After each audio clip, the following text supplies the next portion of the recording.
que Antonio concluya presentándonos estos análisis de datos fisiológicos y posteriormente empezaremos con el análisis de series de tiempo en el dominio del tiempo. Entonces le cedo la palabra a Antonio. Por favor, cualquier duda, comentario que tengan, interrumpan, por favor. Desde luego que sí. ¿Qué tal? Buenas tardes a todos. Denme un instante para poner la presentación y reubicarnos un poco en lo que estábamos viendo la clase pasada. Estábamos hablando de cómo podemos partir de una red muy pequeña. En realidad podemos tomar una red de únicamente 3 nodos y a partir de esta red podemos examinar de manera detallada qué está ocurriendo, pero la idea es regresar nuevamente a una red más grandota como la que estoy mostrando acá. Parte de lo que nos interesa con las tríadas es que ya comienzan a surgir algunas cuestiones que no se pueden observar cuando nada más tenemos 2 nodos y un enlace. Es decir, uno de los beneficios de este tipo de análisis es que ya podemos tener una visión de un nivel mayor al que estábamos teniendo originalmente. ¿Qué es lo que podemos ver en la tríada que yo seleccioné?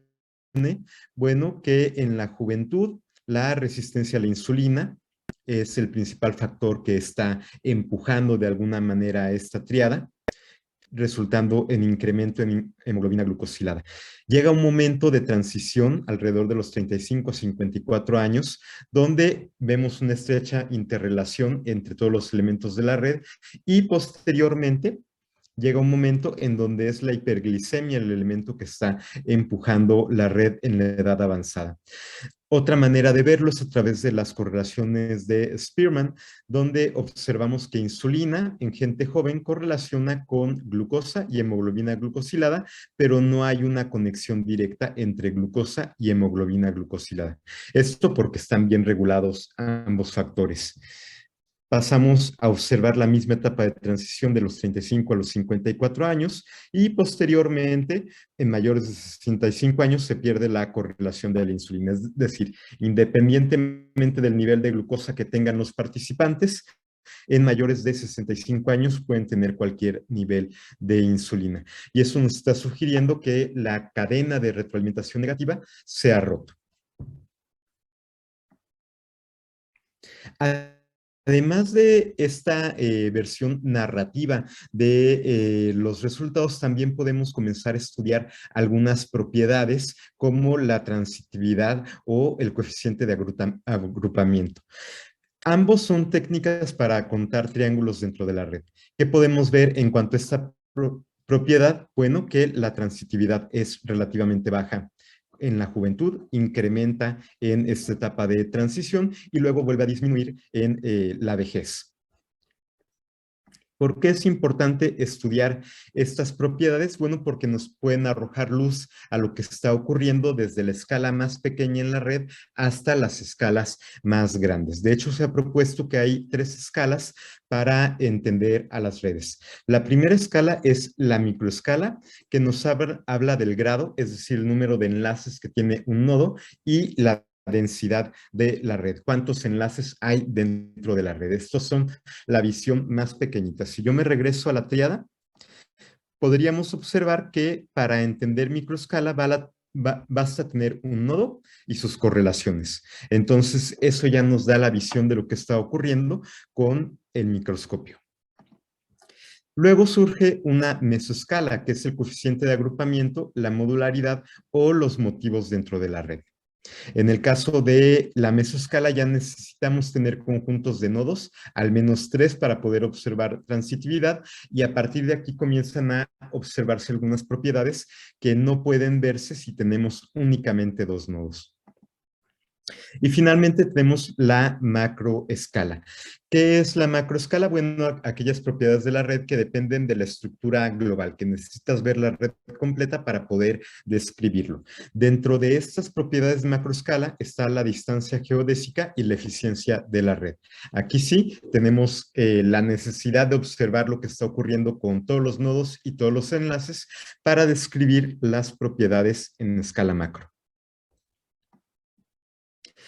Y parte de lo que nos interesa es que estas propiedades van a estar cambiando durante el tiempo, desde lo que ocurre al inicio en la gente en la juventud, segunda década de la vida, hasta la séptima década de la vida. Y podemos observar que hay algunos nodos que van perdiendo su regulación, que se van desplazando y perdiendo conexiones, mientras que hay otros nodos que pasan de estar muy periféricos a volverse centrales dentro de la red. La interpretación que damos a cada uno de estos fenómenos depende de cómo nosotros construimos la red. Es decir, nosotros sabiendo a qué le asignamos el valor de un nodo y a qué le asignamos el valor del enlace, vamos a poder entender qué es lo que esta conexión y desconexión nos está sugiriendo. ¿Dudas hasta aquí? ¿Preguntas?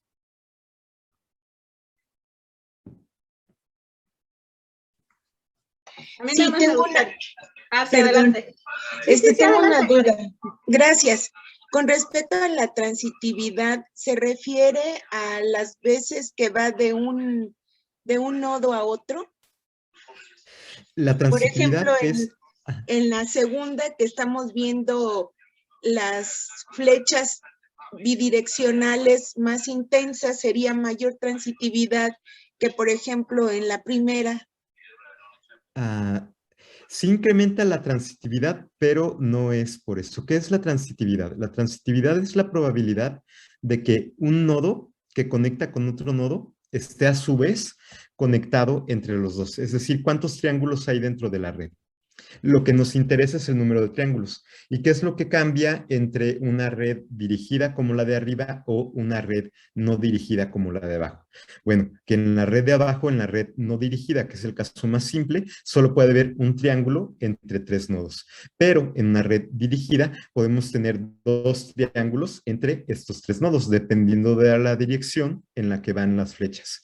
Entonces, básicamente lo que vemos es que al inicio la probabilidad es que nada más tengo un enlace de insulina a hemoglobina glucosilada, un enlace de insulina a glucosa, pero me falta el enlace entre hemoglobina glucosilada y glucosa. Entonces, mi transitividad disminuye. Si yo cuento los enlaces y las conexiones en esta tríada, que es la tríada de medio, yo puedo observar que está completo. Es decir, de todos los enlaces tengo los tres enlaces y por lo tanto mi transitividad tiene un valor de 1. Es una red completamente conectada aquí. Y si yo regreso al caso de lo que ocurre en mayores de 65 años, la transitividad se reduce grandemente porque me faltan dos enlaces para completar el triángulo. Es básicamente cómo estamos contando los triángulos en la red. No sé si eso responde la pregunta. Sí, sí lo entendí, así nada más con otras palabras. Gracias. Sí, Perdón. Una forma que tal vez es más, que tal vez pueda ayudarlos a tener una imagen de caricatura de esto, es piensen en caminos que conectan una ciudad. Piensen que cada uno de estos nodos es la casa de alguna persona, son diferentes casas, hay casas muy grandes, casas a las que todo mundo quiere ir, y entonces tienen muchas conexiones para esa casa. Y hay casas en las que viven los ermitaños que no están conectados con nadie y que nunca van a visitar a nadie. Entonces, por ejemplo, en el adulto de 65 años, la insulina no tiene conexión para nada, ni con glucosa, ni con HbA1c. ¿Qué quiere decir? Que no hay ningún camino que nos lleve de ese nodo del que vive solitario con respecto a los otros dos. Mientras que si nosotros nos vamos a, por ejemplo, la del medio arriba, de 35 a 54 años, vemos que tenemos caminos que ligan todo el tiempo a través del nodo de HbA1c. Quiere decir que todo el mundo quiere ir a visitarlo y todo el mundo sale de esa casa. Y hay dos formas de verlo. Una forma es contar las cosas pensando también que tienes dirección, o sea, el camino puedes ir en un sentido o en el otro, que es las conexiones que estamos viendo arriba, o en el de abajo, en el que no sabes el sentido y no te importa, solo te importa que hay un puente que los une. Entonces, a veces me interesa nada más saber si hay un puente que liga ciertas variables, pero a veces también me interesa saber el sentido, me interesa saber que la resistencia a la insulina promueve un elevado HbA1c y eso promueve una hiperglucemia. Esa ruta me interesa porque es una ruta de enfermedad que quiero yo describir. Entonces, en ese sentido, ahí sí me interesan las tres. Pues estoy comparando insulina, HbA1 y glucosa como tales, pues no me interesa la ruta, no me interesa saber cómo voy, simplemente me interesa saber si hay enlace o no hay enlace. ¿Y qué me dice la transitividad? ¿Qué tantos caminos tengo que llegar? ¿Qué tantos puentes tengo que cruzar para llegar de un punto a otro? Entonces, por ejemplo, si yo quiero ir de glucosa a HbA1c y tengo menos de 25 años, voy a tener que pasar por un nodo intermedio. No hay un camino que me ligue con HbA1c directamente. A la de a fuerzas tengo que pasar por el nodo de insulina. Entonces, si pasa algo en el nodo de insulina y tengo un problema que no está funcionando el nodo de insulina, voy a perder esa conexión, porque no hay forma de llegar, porque no hay otro camino para llegar. ¿Qué pasa en el de 35 a 54? Que glucosa está conectada con HbA1c directamente. Entonces, si se rompe, si yo tengo que la insulina se daña, pues no pasa nada. Podría yo irme por el camino largo, me podría ir de glucosa a insulina y luego a HbA1c. Si se daña el nodo entre glucosa y HbA1c, se daña esa línea, esa red, no pasa nada porque puedo ir por la otra ruta.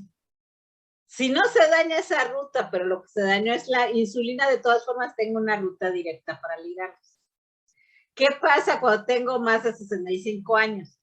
Que el único enlace que hay entre glucosa, el único puente para ir de glucosa a HbA1c, lo único que los liga es un link directo, un puente directo. No hay ya el puente vía insulina. Entonces, si le pasa algo a la insulina, este link directo sigue como si nada. Pero si yo destruyo el puente entre glucosa y HbA1c, no voy a tener ruta para llegar. No hay forma que yo pueda conectar estos dos. Si estos tienen que ver con una actividad funcional específica, quiere decir que ya perdí la forma de conectarme y que voy a desatar en una enfermedad. No sé si con este ejemplo de puentes y de caminos que les queda un poco más claro. Esta es caricatura total, pero esa es la idea general de esta herramienta de redes. Y en realidad redes nació en los 1800 precisamente porque estaban viendo cómo podía yo pasar en Ámsterdam y llegar a una ciudad recorriendo todos los puentes o sin pasando por el menor número de puentes posibles. ¿Ok? De ahí sale. Espero que ya les haya quedado un poquito más claro ahora con esta caricaturita. Gracias, doctora. Parte de lo interesante es la interpretación que le podemos dar a la red. Aquí, claro, yo estoy mostrando un caso muy particular donde quiero conocer variables fisiológicas y cómo se relacionan entre ellas a partir de dos pruebas de correlación, que es la correlación de Pearson o mediante probabilidades condicionales. Pero el significado de la red es algo que está totalmente maleable a lo que uno esté estudiando. Uno puede estudiar redes de amigos, redes sociales en Facebook, puedes estudiar redes de publicaciones científicas, viendo quiénes son coautores con quiénes, puedes sustituir dentro del esquema de la red lo que uno quiera. Lo importante es tener claro qué nos representa un enlace o qué nos representa un nodo. Si recuerdan de la clase anterior, hablamos un poquito de las pruebas que utilizamos para generar estos enlaces. En el caso de abajo es una correlación no paramétrica, correlación de Spearman, que por su naturaleza es una correlación no dirigida. Si yo no tengo información adicional, no tengo manera de saber si la hemoglobina glucosilada es la que me incrementa la insulina o la insulina es la que me incrementa la hemoglobina glucosilada. El caso contrario es lo que ocurre con las probabilidades condicionales. No es la misma probabilidad que tengo en la juventud de tener resistencia a la insulina, dado que tengo hiperglucemia, versus la probabilidad de tener hiperglucemia, dado que tengo resistencia a la insulina. Y justamente lo que me muestra esta flecha es que si yo ya tengo hiperglucemia, es muy probable que tenga resistencia a la insulina. Por lo que de alguna manera podríamos sugerir que la causalidad va en este sentido y no al revés. Es parte de lo que uno tiene que tener algo de cuidado al generar las redes. ¿Por qué estoy yo usando este modelo y qué es la información que me puede ir dando? Creo que, sí, del chat, los puentes de Königsberg. Exactamente. Y ahí también, si me dejas un segundo, aquí sí. También va la caricatura.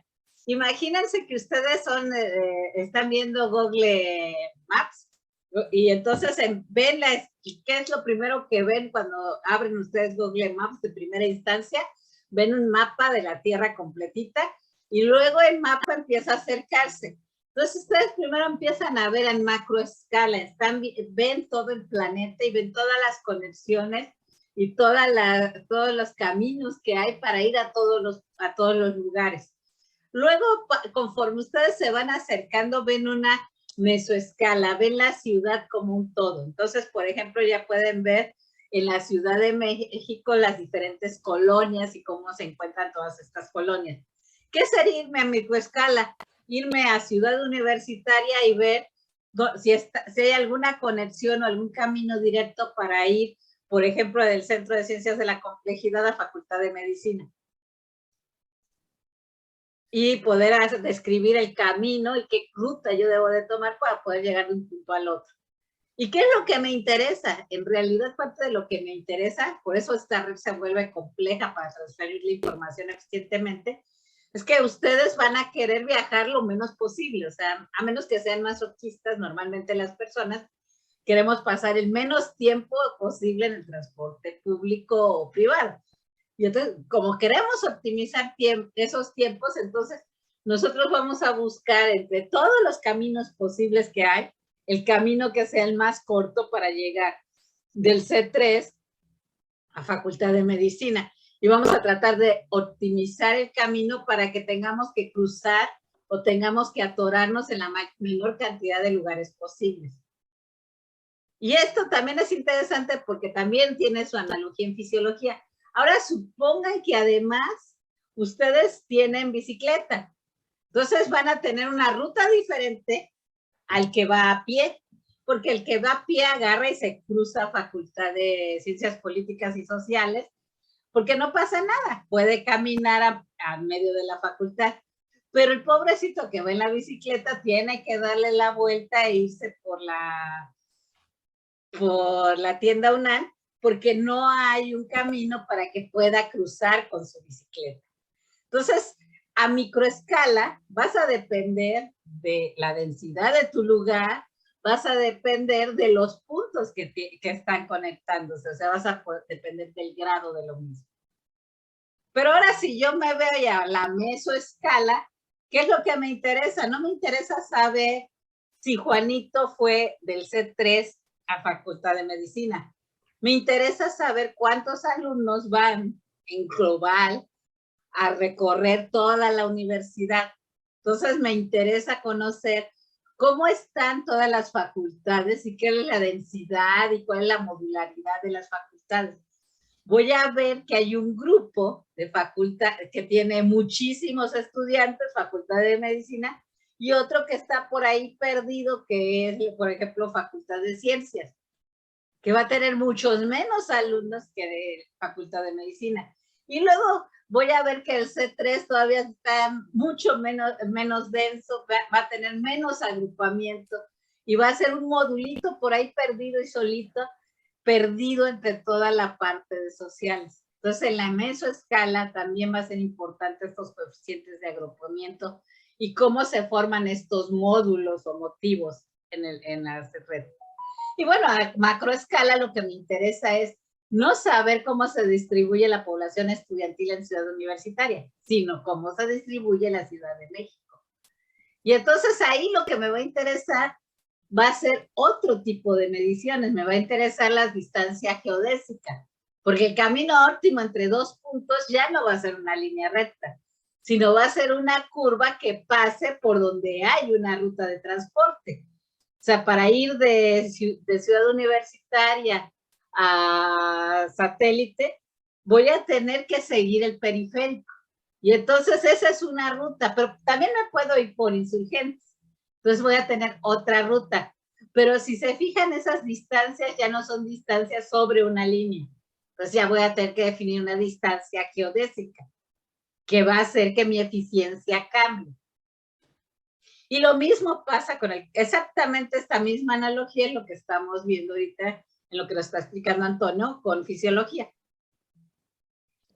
Exactamente. Y de hecho, aprovechando la analogía que acaba de hacer la doctora, Ciudad Universitaria es un lugar muy bonito porque se caracteriza por tener motivos. ¿Qué sería un motivo dentro de la red de Ciudad Universitaria? Los circuitos.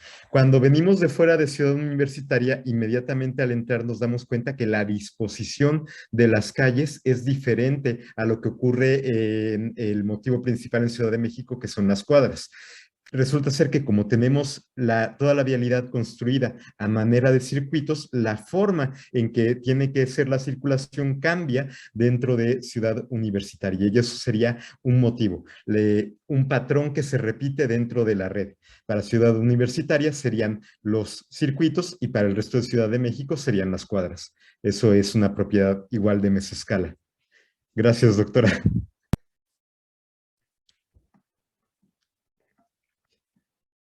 Y parte de lo ¿Unas que nos... preguntas para los demás? ¿O ya les quedó a todos claro? Sí, quedó claro, doctora. Ok. Esto es muy importante porque en realidad estas redes, ahorita se nos está enseñando Antonio para redes fisiológicas, pero su origen en medicina tiene que ver con neurociencias, tiene que ver con redes en el cerebro, con redes neuronales, pero también tiene que ver con genética, con redes genéticas, y tiene que ver con todas las de metabolómica. Entonces, toda esta herramienta de redes en realidad en medicina tiene aplicación en 20 áreas diferentes. Entonces, es muy importante que no les parezca algo extraño, es algo muy usado y que tiene aplicaciones en prácticamente todas las áreas de la medicina. Entonces, es importante aprender a entender la parte de topología, la parte física que está atrás de estos métodos. Exactamente, redes genéticas, redes ecológicas en biología, redes de metabolitos como en el Leninger, y que es la imagen de la red que yo rescato. Entonces, parte de lo bonito es que la red es un modelo aplicable prácticamente a cualquier sistema, y si ustedes agarran la idea, lo pueden ir trasladando, no importa cuál es la aplicación que quieran dar.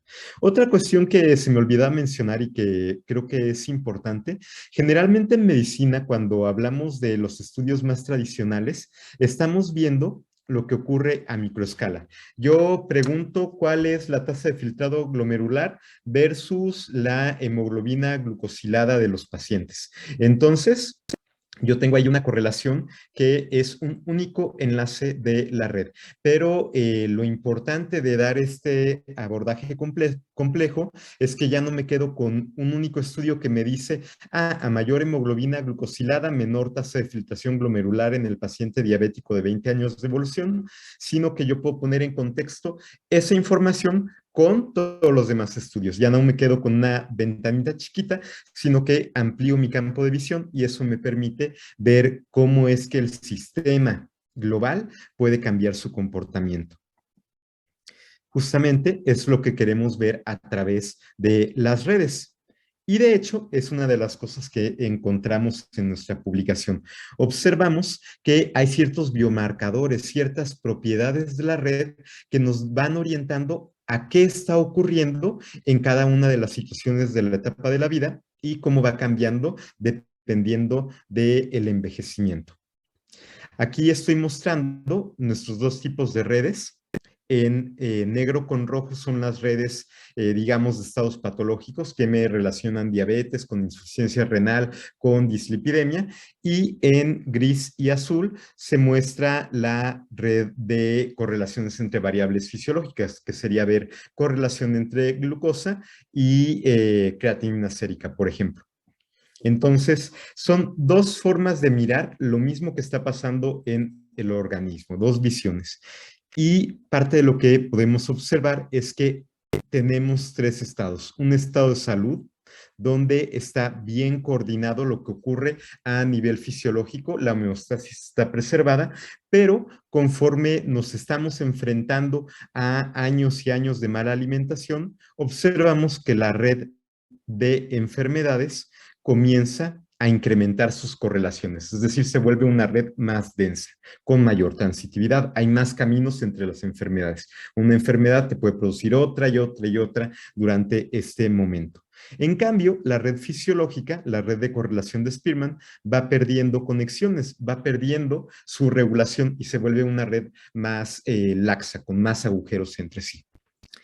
Eventualmente llegamos a una etapa donde se rompe esta compensación y ahora sí, tanto la red de circunstancias fisiológicas como la red de enfermedades comienzan a perder sus conexiones y se vuelven redes laxas. Y eso es lo que nos describe estas dos figuras. Yo veo estando densamente conectada a la red fisiológica a la izquierda y conforme incrementa la edad va perdiendo la correlación, y en cambio para la red de enfermedades tengo un periodo, podríamos llamar coloquialmente crítico, a este periodo donde hay mucha transitividad y que posteriormente se vuelve a romper. Eso se puede ver también a partir de la estructura de comunidades de la red. Puedo yo observar cómo la red se va desconectando y por lo tanto cada módulo, cada grupo de nodos de la red se aísla más y eso eleva una propiedad que se llama modularidad. Lo que me está diciendo es que al final, en la vejez, mi red está muy desconectada. Cada grupo de nodos va por su lado. Por ejemplo, glucosa y creatinina van por un lado, triglicéridos y dislipidemia por otro, y ya no está bien coordinado todo el funcionamiento del sistema. Pensando un poquito en Y estos además, mecanismos, perdón, pensando un poco en estos mecanismos que habíamos descrito de homeostasis, recuerdan que habíamos dicho que puede ser que un mecanismo de homeostasis no entre para regular el sistema, pero entra otro a suplantarlo. Entonces, ¿cómo puede ocurrir esto?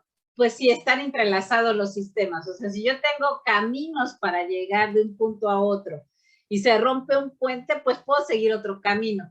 Por ejemplo, supongamos que quiero ir desde CETRES a Facultad de Medicina y me cierran el camino del circuito exterior. Me puedo ir por Insurgentes, me salgo y me voy por otra ruta. Pero si esa ruta ya también está desligada, no va a haber forma en que yo pueda conectar la zona cultural con la parte central de Ciudad Universitaria. Y entonces me van a quedar como dos módulos aislados. Eso es lo que pasa al envejecer. Empiezas a perder conexiones, empiezas a perder funcionalidades que te conectan fisiológicamente ciertas funciones. Y ya no hay caminos, se vuelven aislados. Entonces, nadie puede entrar como mecanismo compensatorio ante ciertas enfermedades. Y por eso cuando empezamos a envejecer, tenemos este problema que los médicos conocen muy bien de fragilidad, en el que empieza a haber un daño generalizado en todos los sistemas. Y eso pasa porque todos los sistemas empiezan a volverse módulos aislados y empiezan a faltar mecanismos homeostáticos compensatorios en los sistemas. Exactamente.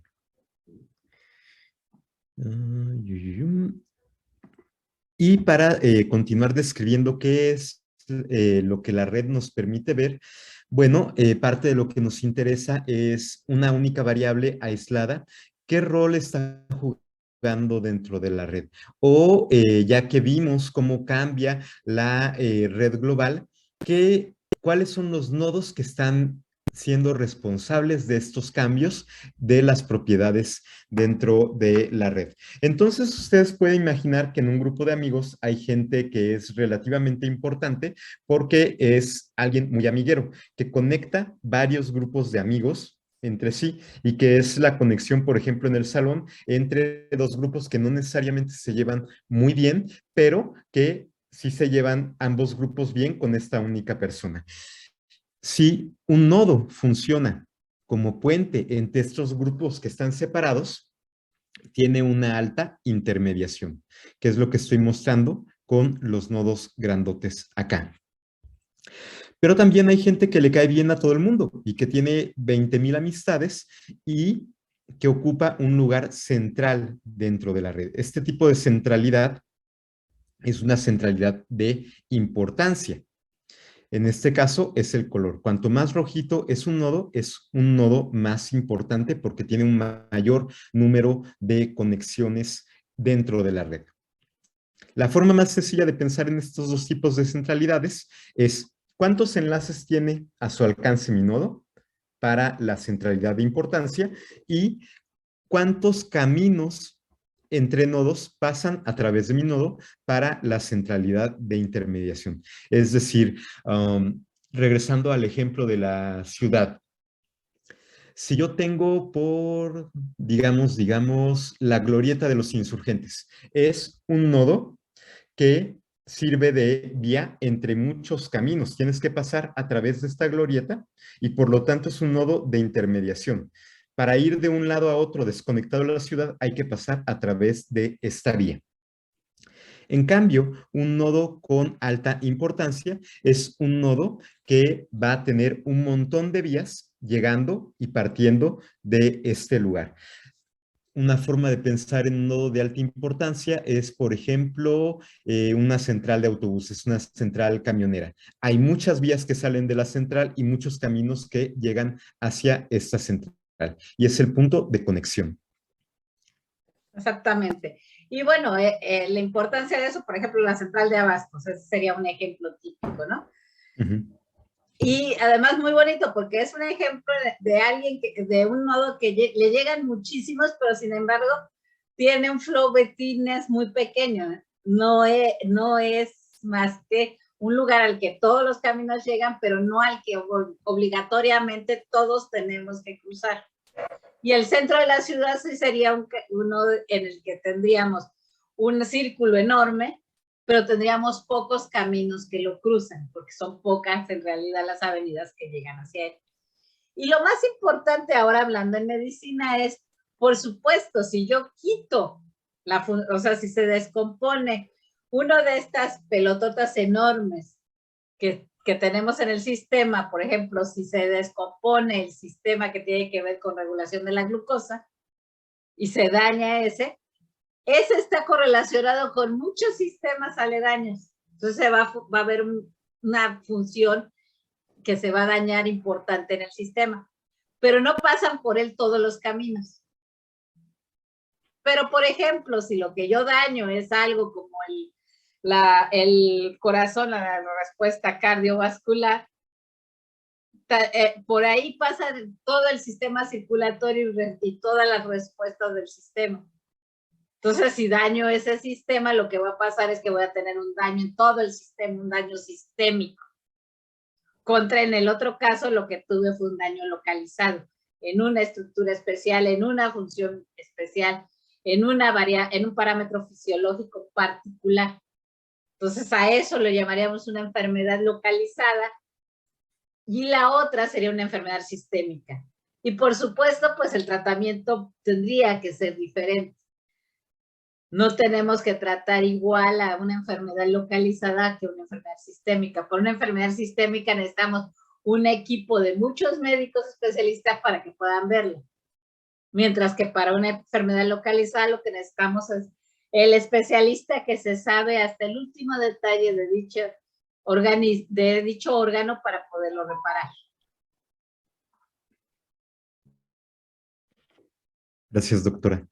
Y parte de lo que nos interesa esta visión, digamos, doble de las correlaciones fisiológicas y de las correlaciones patológicas es que nos permiten entender qué es lo que está pasando globalmente dentro de la red. Este es un pequeño esquema de cómo pueden clasificarse ciertas propiedades de centralidad. Hay diferentes maneras de asignarle centralidad a un nodo, por ejemplo, si tiene muchos enlaces o si tiene conexión con nodos importantes que a su vez tienen muchos enlaces, como es la eigencentralidad.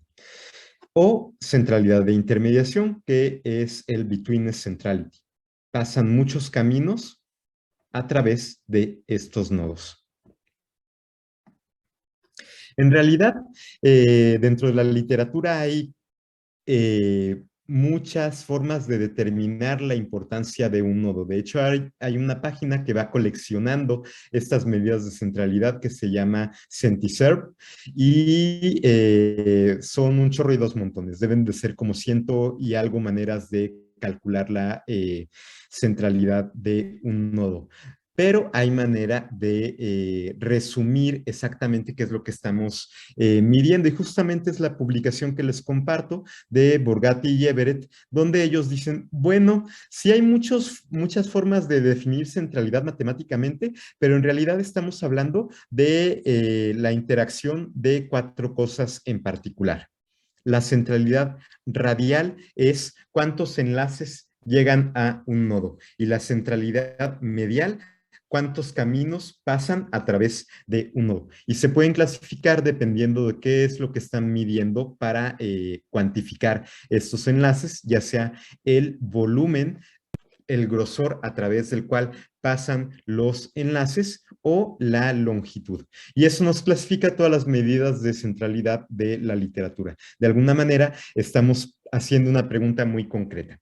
¿Este nodo tiene muchos enlaces o este nodo tiene muchos caminos que pasan a través de él?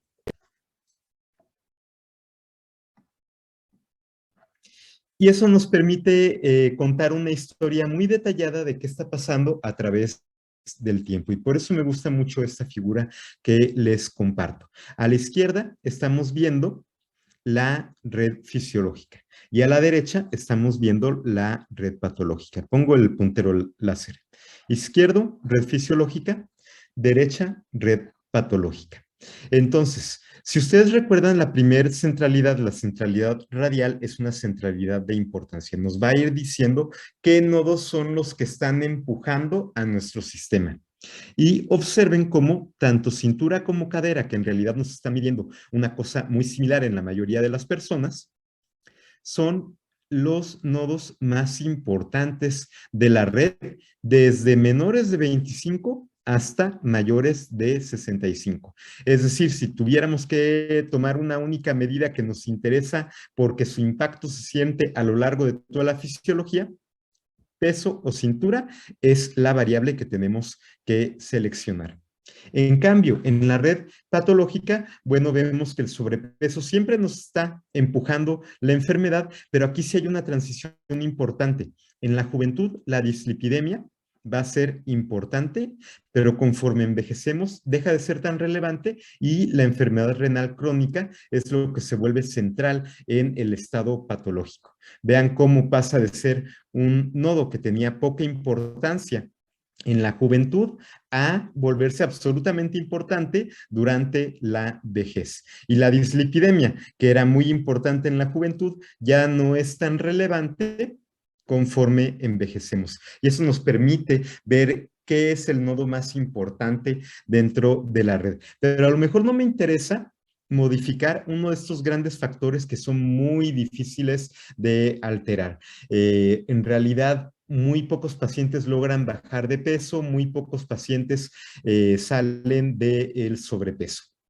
A lo mejor yo quiero ver qué nodo que es más lábil o más flexible es el que yo necesito mover para detener la cascada fisiopatológica. Y eso me lo está dando la intermediación de flujo.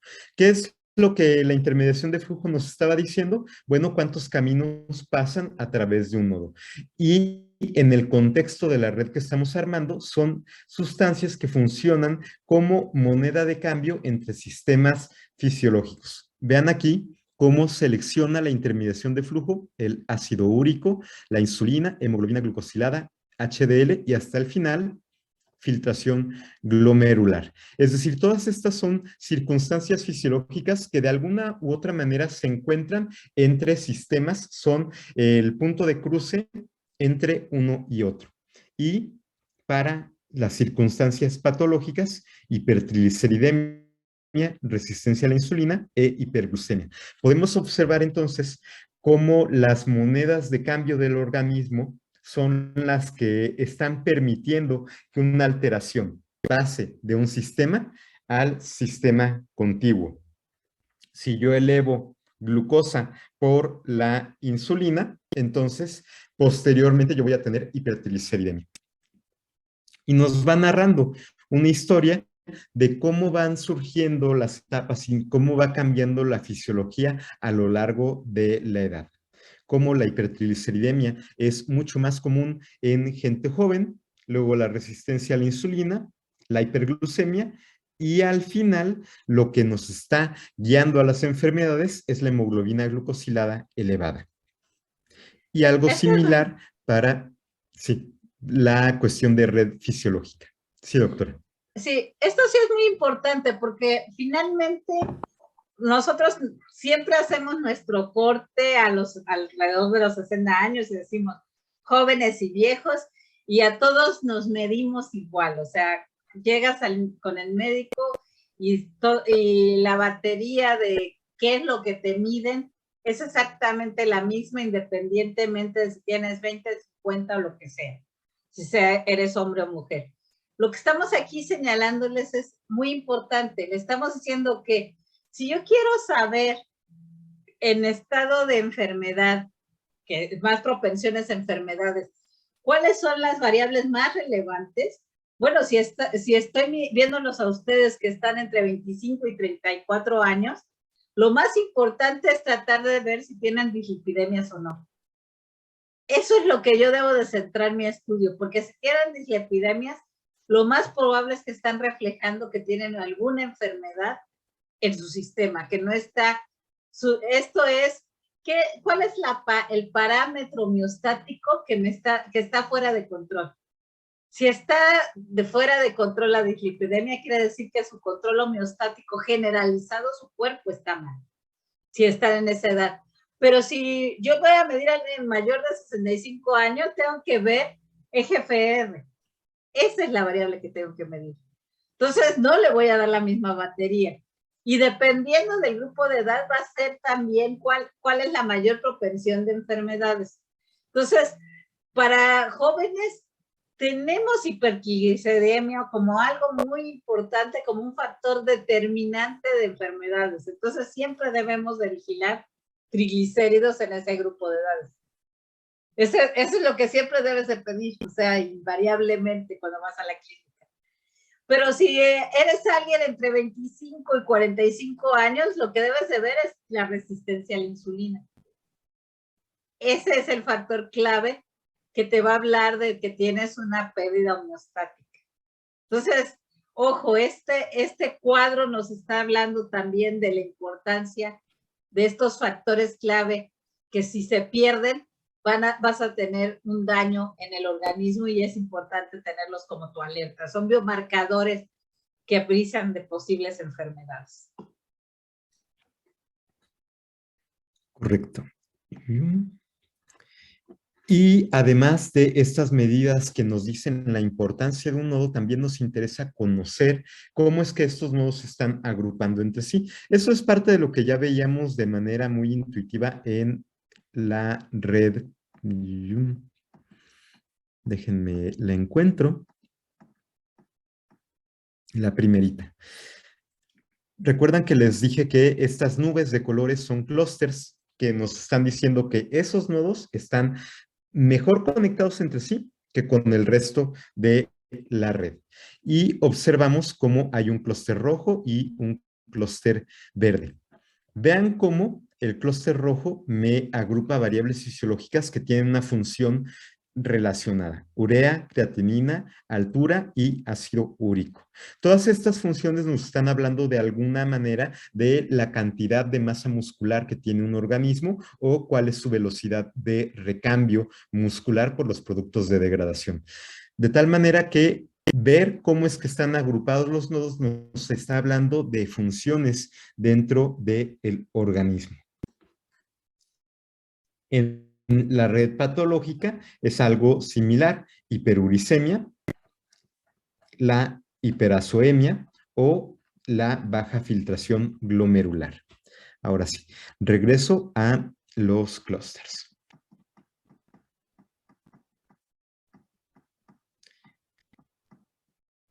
Hay diferentes formas de decidir que un nodo está relacionado con nodos que tiene en la vecindad. Uno puede utilizar, por ejemplo, clústeres topológicos, es decir, ver la representación bidimensional de la red y a partir de esta representación decir, estos nodos están próximos en la representación y por lo tanto están relacionados o cumplen una función determinada. Y la otra manera es hacer clústeres por agrupamiento, y hay varios algoritmos que nos permiten agrupar qué clústeres se están generando dentro de la red.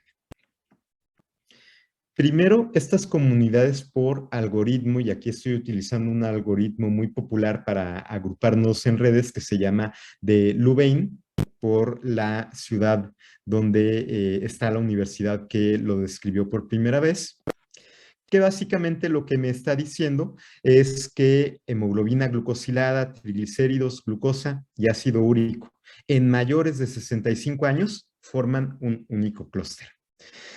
HDL, insulina, cintura y cadera me generan otro clúster.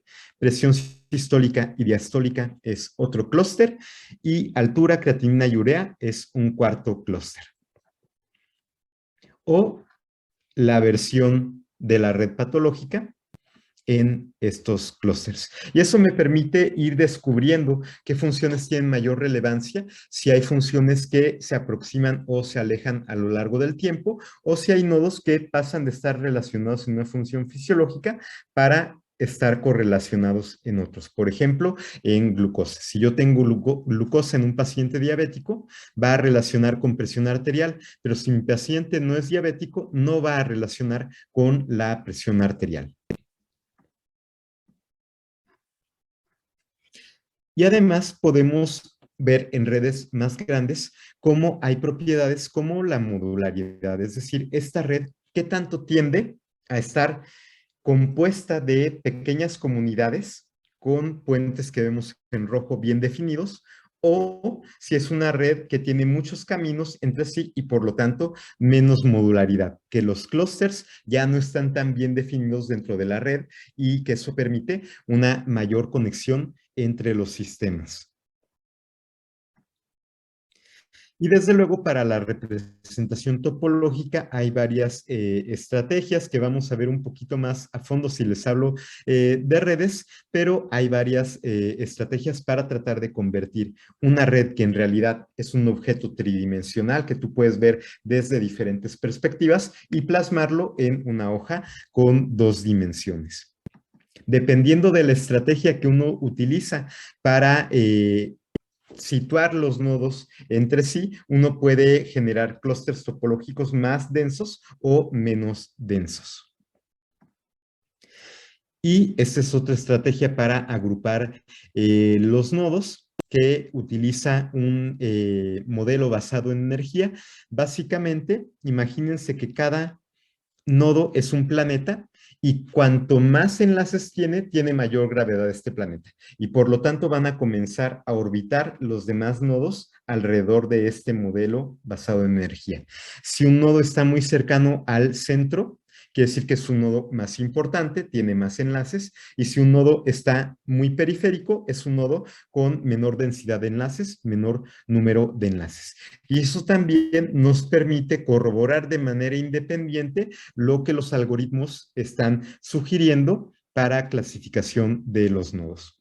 Es otra manera de checar los resultados y de ver cómo es que las variables fisiológicas se están correlacionando entre sí.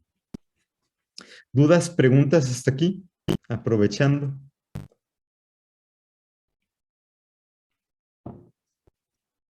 Por ejemplo, para esta red pudimos encontrar clúster bien definido de funciones de sistemas, variables lipídicas, variables de las células rojas, sustancias endocrinas, funcionamiento pulmonar, particularmente la velocidad de aclaramiento de ciertos gases en los pulmones, tejido adiposo y medidas antropométricas globales como estatura o masa magra. Y creo que aquí es todo.